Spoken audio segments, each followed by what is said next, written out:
como é que homens ou mulheres podem trabalhar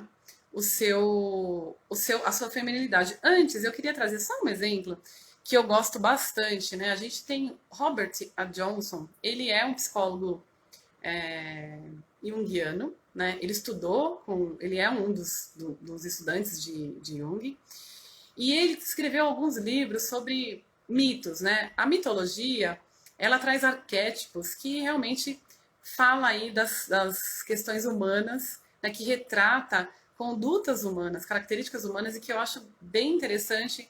E ele tem uma trilogia que é He, She e We, né? Que é Homem, Mulher e Nós. E ele traz alguns pontos, assim, na mitologia, falando de Persifal, que é uma pessoa que está buscando o cálice de Graal, né?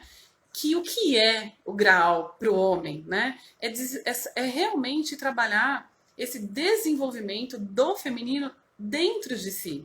Então, quais são, né, as forças femininas que, enquanto homem, eu nego? Que seria o acolher, que seria o agregar, que seria a flexibilidade. Então, e como eu domino, e isso é bem interessante porque ele traz essa proposta de o domínio, quando você trabalha essa força que ele chama de ânimos, é ânima no caso da mulher, do homem, né? Quando você trabalha essa força feminina, né? Quando você compreende essa sua força, compreende, aceita essa força do feminino dentro do seu eu, você consegue controlar essas forças masculinas que são de agressividade, de destruição, né, de frieza, muitas vezes só de muita objetividade.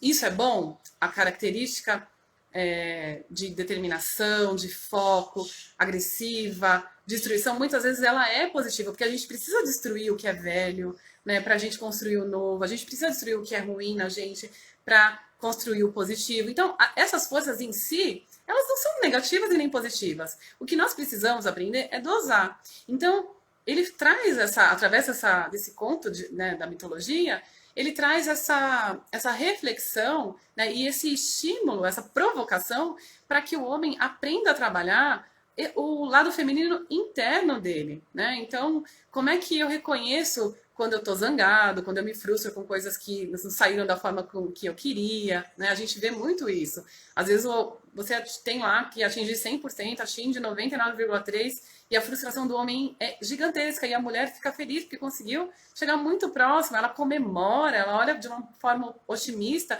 e já vai criando ali estratégias para construir um resultado diferente, né? O feminino, ele traz isso. E ele conta também, né, de um mito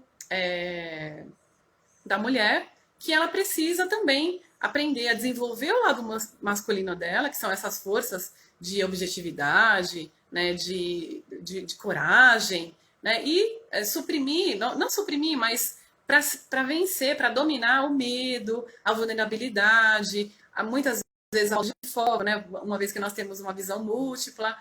E o que ele traz com isso, né? Um equilíbrio, olhar para que a gente trabalhe, nós seres humanos, cada um de nós, trabalhemos em nós o nosso lado feminino e o nosso lado masculino.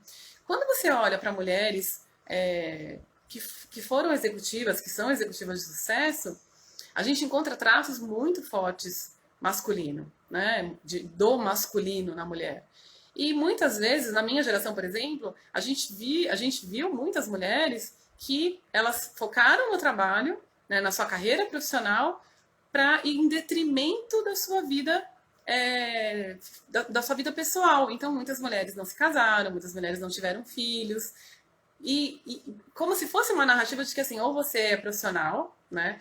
E é uma narrativa muito, vamos dizer assim, difícil, né? Porque você precisa escolher entre uma realização pessoal e uma realização profissional, e que todas nós. E por que não atingir as duas coisas? É possível. Né? Por que a gente tem que viver trabalhando horas a fio? Porque é isso que vai trazer realização para nós, mas eu estou dizendo nós, homens e mulheres. Será que é? Será que não cabe nós refletirmos sobre isso? Né? O equilíbrio, ele não traz uma satisfação melhor? Quando eu olho para o outro com apreço, com carinho, com afeto, né? E com respeito, com acolhimento, isso não vai transbordar em mim também, em benefício, em um bem-estar, em conquistas de resultados a médio e longo prazo, onde eu consigo resultados através das relações que eu obtive, né, e que eu construí com as pessoas e que eu construí para a vida, não foi ali para aquele momento específico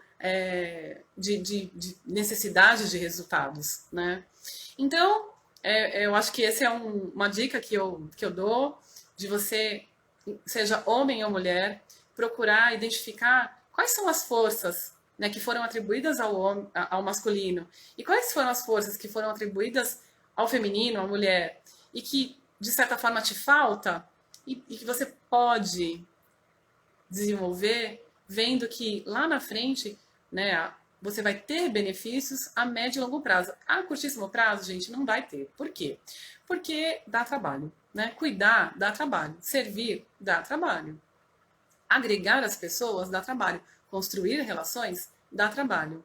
A curto prazo você vai ter mais trabalho, mas eu te garanto que a médio e longo prazo o resultado vai ser muito positivo, e eu diria que esse médio prazo, em questão de os primeiros movimentos que você fizer no primeiro mês, se você tiver consistência na sua alteração de conduta, que eu vou falar das dicas, né, aqui para você mudar os seus hábitos, você já vai ter bons resultados. Você já vai ter as pessoas da sua equipe olhando para você de uma maneira diferente quando ele vê consistência e coerência.